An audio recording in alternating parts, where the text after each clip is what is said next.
This is the all-new Mercedes Sprinter in its third generation. A car where you sometimes say, hey, I'm gonna get a Sprinter for, maybe moving or something. And then the whole car is defining the segment of the light commercial vehicles. And even if you're primarily interested in passenger cars, well, this vehicle, for example, delivers you packages from e-commerce at home. A lot of different other services are done with this one here. Bakery, maybe even an ambulance vehicle where you hopefully are not transported in. Here at the reveal, at the world premiere, we are showing you all of the new details, exterior and the interior and technology details. And of course, I will also use a standard measurement here inside the vehicle, the old school way. And all the information also about the new e-Sprinter, the electric version, is now on Autogefühl, your #1 resource for in-depth car reviews and your #1 community to discuss cars with Thomas in full HD, full screen and full length. Let's go!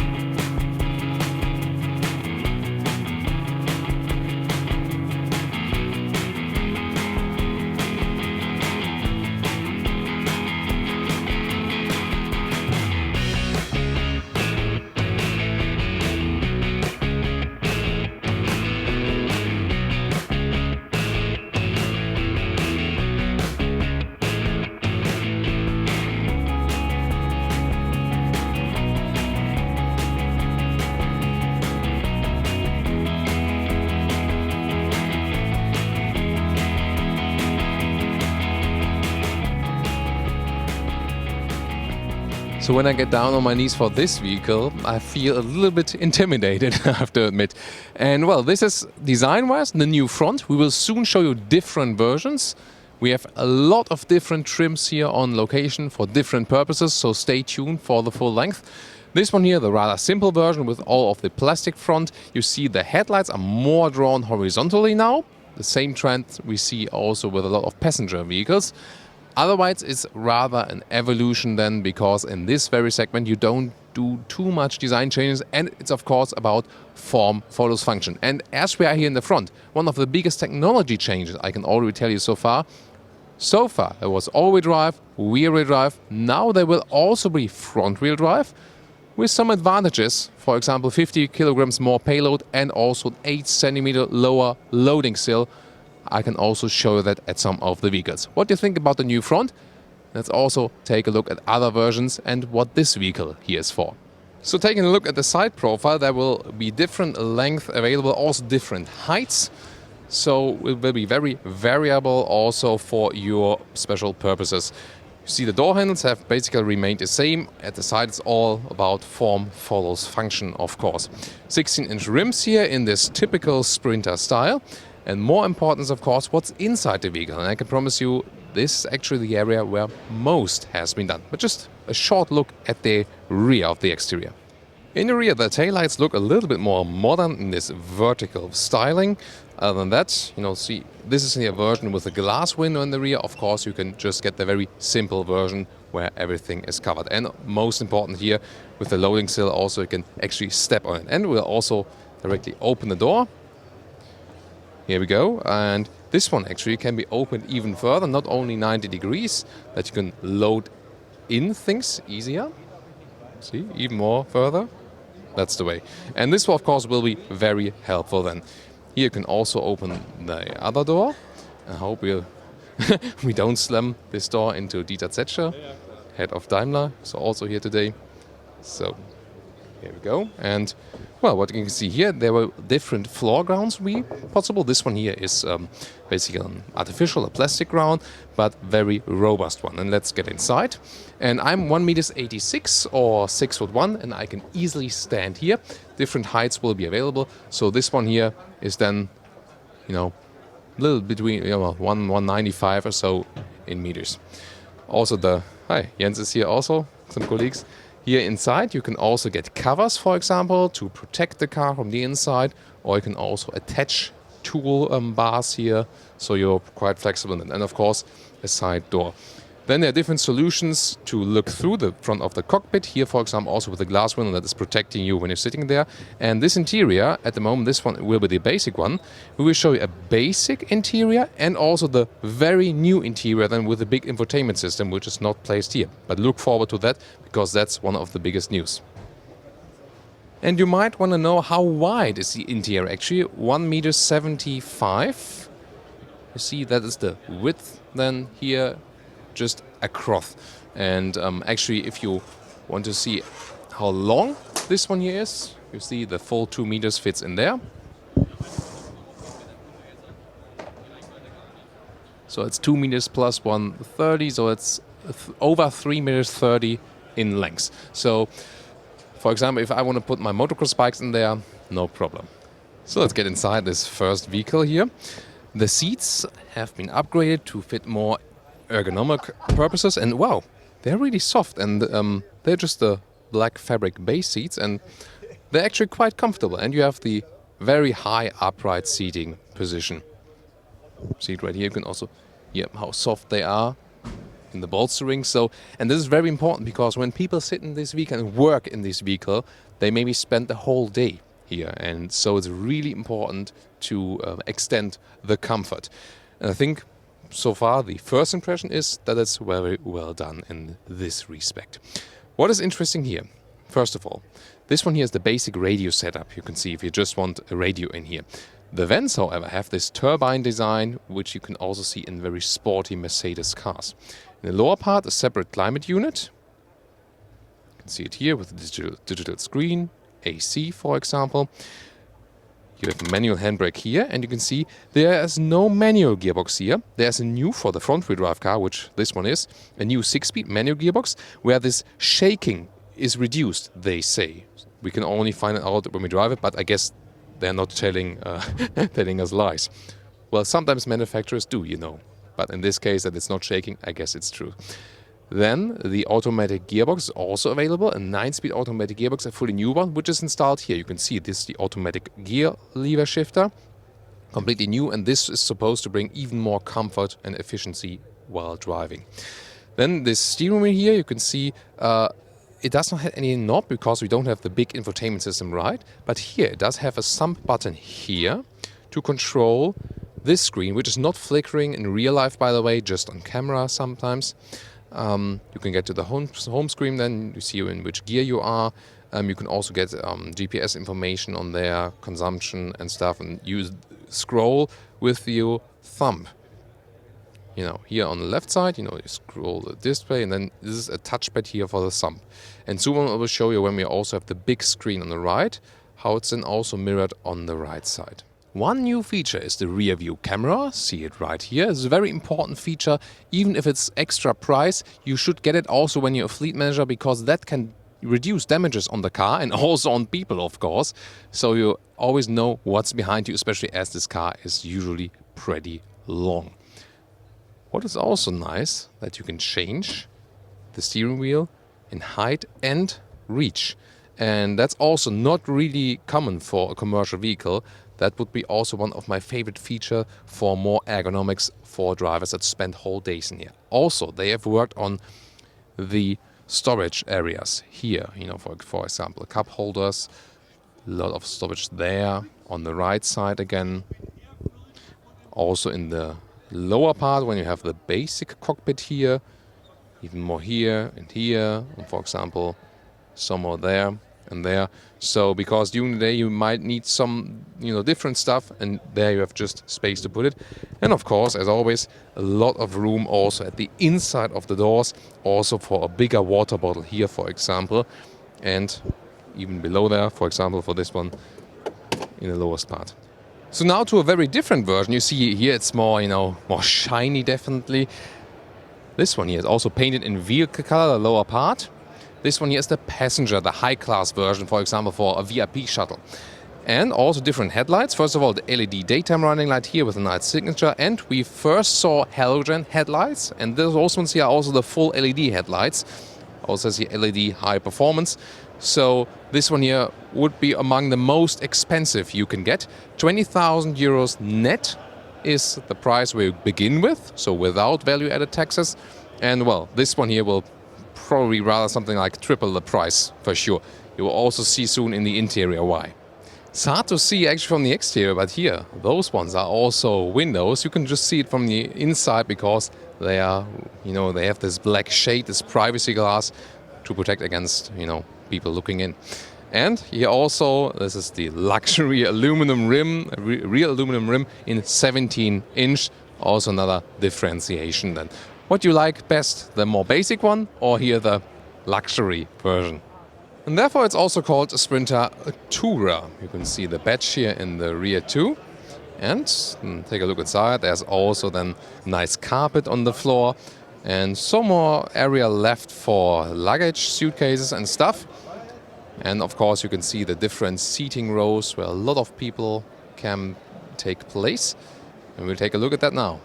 And here on the inside of the doors we have a leatherette pad. So welcome to the world of light commercial vehicle luxury. Also with electric seat controls here, as we know from Mercedes passenger cars, even with 3 memory functions. Seat heating also available. Well, what else you want more? You can also get in the vehicle with this lever. So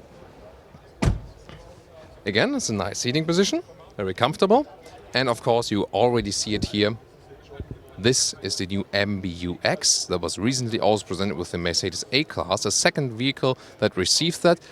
Finally, we have 2018 and Mercedes presents us a touchscreen. Finally. And of course, it's handy to use. You can just swipe as you used to on the smartphone. You can connect your phone via Bluetooth.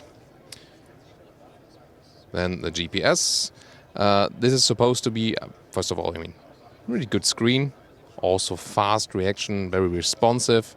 And they say they can be precise as for 3 meters GPS-wise. We're in Duisburg here today. This is close to also to Düsseldorf, the main plant in Germany where the Sprinter is being built. Here also vehicle information, for example, which is not available at the moment when the ignition is not turned on. And there are Mercedes Pro apps. This one will be the future field for them because with this one they want to offer fleet services, for example. You can also connect your smartphone with a cable, it's also possible. And well, it will be important for real big business customers to have control of their vehicles. For example, that they have online connection to all of their vehicles then and can see which vehicle is where actually and maybe can adapt the route. Maybe something has changed and I need to reroute someone or something, one of the packages. And that will be possible with those devices, with those connections they offer then. What else? Here, for example, we also have this upgraded version with adaptive cup holders that bottles are being kept tight. I can also remotely control the side doors. Then it's also the same on the left side. And here with the MBUX, I can also control it. Then here with my thumbs, I can go to the home screen. And this one is here basically the control from the driver for the big screen. And on the left screen, we've shown you that earlier, if that would be on now. So you can control with this thumb here, you can control this screen. The other one on their side. And also adaptive cruise control here available, the Distronic. Also more assistance systems have been upgraded. This is also one of the biggest changes, that you have more assistance systems that will also serve as safety. So here in the front we also have some adaptive boxes, I would call them that way. Here, for example, also USB-C ports, and you see 2 for charging and 1 for the direct smartphone connection, even a 3rd here to open at the right side. And here we also have the electric door, and for even more comfort, an additional step that is coming out electrically. This is here 2-2-3 setup for seating. By the way, if you rather use it again for loading, 17 cubic meters is the maximum loading volume on the inside, but here it's of course about passengers. Even more comfort in the rear seats, and I remember some older versions, and I can tell you those seats here also for the rear passengers are really more comfortable than before. I think that's one of the main aspects. Also enough legroom, of course, and for example also cup holders right here. They seem to be a little bit wobbly though. And well, I can see outside people running around. They cannot see me that well. That's funny stuff. But sometimes when you're driving, in daytime, it can also be a little bit too dark. This is also a more high premium fabric, for example, even Isofix. Anchor points right there for child seats. Full seat belts, of course. Let me just try the other benches there in the rear. But basically they look the same and, well, comfort-wise also make the same impression. And here again, how much legroom you still have. So even for tall people, it's no problem. So if you really want to transport a lot of people, but not drive a full bus, then this might just be your solution. And finally, very rear bench, you can see you can also adjust the rear part for a more sleeping position. Also a USB port here, and well, I was just thinking that USB-C might be a little bit too far ahead for the target group of this vehicle, and therefore they also supply here, for example, USB-C to old USB adapters. Funny, isn't it? So here we go with the overview of which engines will be available. So stop that maybe if you want to look at it even closer. Interesting is that so far the main will be diesel still, 4-cylinder and 6-cylinder, and our guys in the US and Canada will also receive a petrol engine. Guess why? But there will later also be the electric version. We're soon coming to that. Interesting, that's both 4-cylinder, 6-cylinder diesel available. Interesting color here also, just different than the usual white you usually see those commercial vehicles. This, racing gray we've seen on a lot of performance cars. Why not? And here also how an engine bay looks like. Just told you about the different specifics and the horsepower. You can also read that, or the kilowatt figures we've seen. And again, just to remember you, rear-wheel drive, all-wheel drive, and front-wheel drive will be available, all three. And this one will be the very next big thing in 2019. It will be the e-Sprinter. You might remember also with the all-new Volkswagen Crafter. We also had the e-Crafter also in the presentation. You can check out those videos later as well.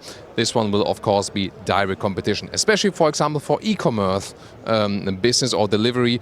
This will be really useful to keep the fumes out of the cities, especially because all day they may be just driving some kilometers, stopping again, drive, stop, and so on. So this one would be, for example, one of the best use cases. They have not released a range figure yet, but they say at the AC loading, AC and DC will both be possible. AC would take up to 6 hours. So I guess it would be something about, like 200 kilometers on paper and 150 kilometers in reality, something like that. That's my assumption now. Well, you won't realize it's an e-Sprinter from the exterior, just maybe add some badges, you can see, but I picked a blue color here to fit the whole theme of it. Also 1,000 kilograms of payload. That's not too much considering a classic Sprinter. That again proves this is not for heavy load delivery, but more again for this parcel service, for example. This one will be the electric motor. So you've seen they've developed a car that actually both combustion engines and also the electric motor fit in the very same vehicle. Those light commercial vehicles are ideal to be suited with those battery packs here. 3 are packed in this vehicle here. Those are just dummy, but that's how it looks like underneath them, just at the very floor of the car. 120 kilometers now will be the top speed. Still a concept we cannot get inside this one here yet today, but what I can tell you from the maximum loading volume of 13 cubic meters, this one here will have 11 cubic meters, a little bit less than the biggest maximum version, but I still think okay. This one will definitely work and will also improve life of everyone in the city air-wise. As usual, the Sprinter is also available as a box wagon or just as a platform, and well, if you just want to put things on there, not in there.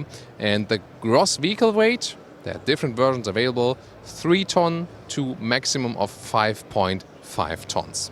Overall, if you pick all those different combinations, it's said that there are actually 1,700 different combinations where you can get this vehicle in. So I'm not sure how they do that in the factory, but somehow it works. And some more insight from the interior. There are also some storage areas here in the top part of this vehicle. And we found one that is even more basic. For example, here, without a radio at all, and just without the AC, just a basic climate function. And this is also then the 6-speed manual gearbox, which is the one that is supposed to not shake anymore. Very interesting, and also a very base plastic steering wheel, which is doing perfectly fine. It still has somewhat style, but this one might be very important for those who really want to keep the costs lower. And for example, you can also get gadgets like this, for example, to put your smartphone in, or here, maybe that you can write something. Looks a little bit strange, that whole stuff here. Well, at least it's secured with a seatbelt. And here again, a rather higher trim, but you can see it's not the highest trim. This one would be the size of the top screen. This one here, the touch screen in between, size-wise. But here, for example, we also have an interesting front seat. First of all, I can put the front area higher. So that's possible to adapt to your position. And also for taller people, you can lengthen the front seating area here. Well, if you're using tools and more, this one might be very helpful for you, because here, for example, we have a wood inlay. And also if you need those wagons here for really heavy stuff, you can also fix them here, that they're actually transport ready. Also, this is very interesting, that you have more room for your tools and they are really secured also while driving.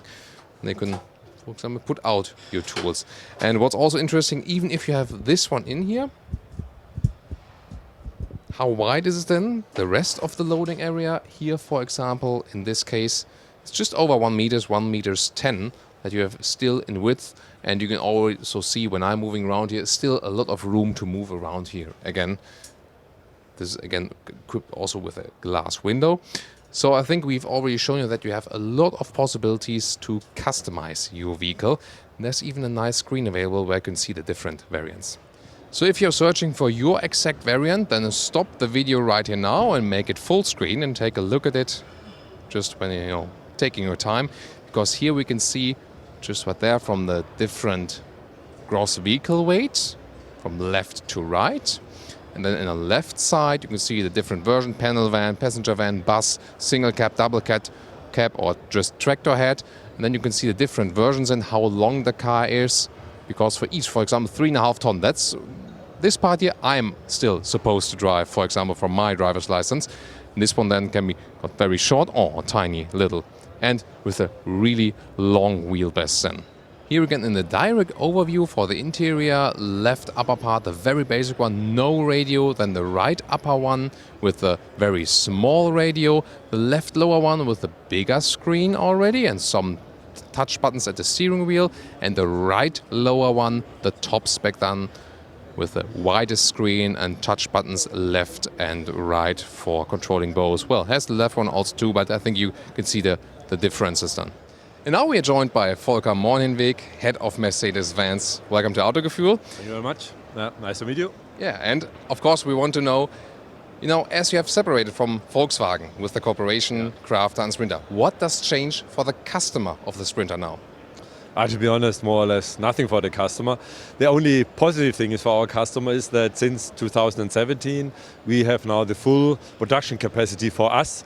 That means we can fulfill all the customers' demand now, where we had in the past a little bit of a challenge, but now we can do it, and it was the right decision for us. What is maybe your favorite feature, your personal favorite feature of the new Sprinter? Wow, to be honest, there are a lot. How many times do you have?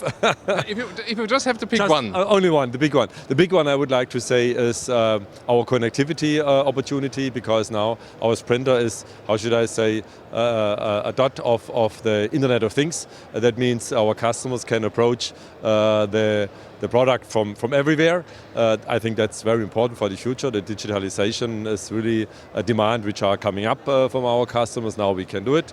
And when it comes to the Mercedes-Benz UX multimedia system, I would like to say, in addition to that, it's also something what is my favorite. Of course, we are talking a lot about sustainability for passenger cars these days. How would you rate, how important is it for commercial vehicles? What's the impact there? What can you actually do? I think that's also important for us as well as for the PES car guys. That means we have to fulfill more or less the same kind of regulations, for sure.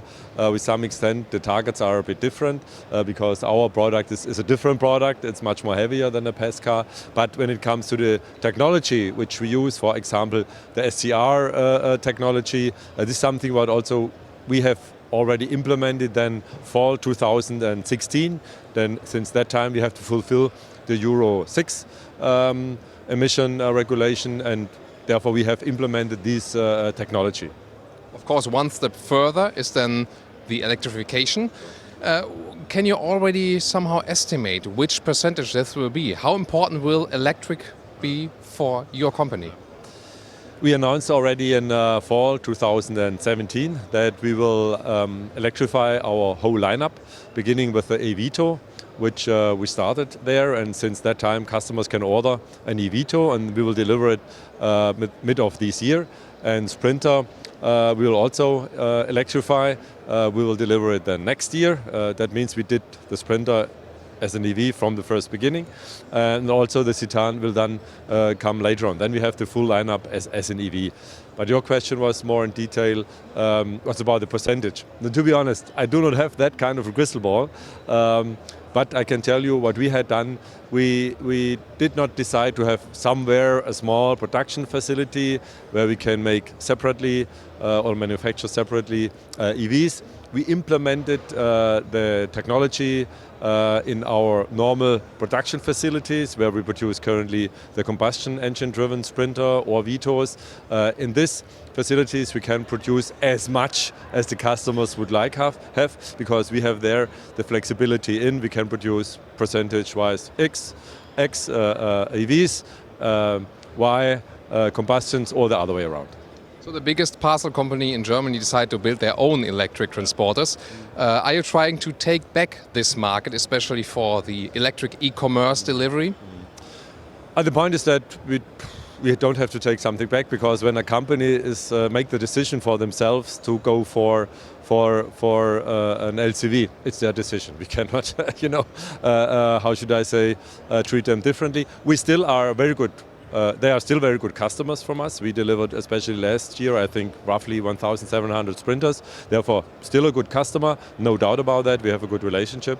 But in the future, as I mentioned, the future began already last year. We decided we will go once again for EVs, because we had it already in 2011 and 12. But at that time, the demand was not that kind of sustainable, but I'm convinced that this time, especially for the industry, last mile, for services, that means industries where you can really make a clear plan how many miles you have to drive tomorrow, their EVs, from our perspective, is a perfect setup. This one here looks pretty fancy, right, in this matte silver paint. And that leads us to our conclusion for today, the all-new Mercedes Sprinter. So they have ended the cooperation with Volkswagen, and we've seen both at the Crafter and at the Mercedes Sprinter premiere that actually both are now a little bit more flexible, so there need to be actually less compromises. Very interesting will here be, of course, the front-wheel drive version that comes new. This is, lower in the price, a little bit more payload, lower entry, so this one will make sense for a lot of transport unless you have the really, really heavy stuff to transport. A little bit more modern from design on the exterior. On the interior we see biggest changes in the front, in the interior cockpit, where you can go from very base in 4 different steps up to the widescreen with the MBUX. And this one then will also be ready for those fleet connections that you can have, where the fleet manager can really control a lot of stuff and get every one of the drivers connected to each other and optimize the whole cycle. So very interesting what's happening there, and of course looking even more forward to the e-Sprinter that will be coming out next year. This will really change a lot of things, especially in the e-commerce delivery segment. You've maybe known that one of the parcel companies, they went their own way and produced very small electric vehicles. Maybe Volkswagen and also Daimler commercial vehicles, they try to regain the market there now too. This one will sure be interesting. What do you think, and what is actually your very favorite version we've shown you today? And of course compare the Crafter again to actually get a sense of how you can rate this car against the other one. So join us for those videos too. Thank you so much for tuning in, and see you next time, be it here a light commercial vehicle or of course our usual passenger car reviews. Thank you so much for watching.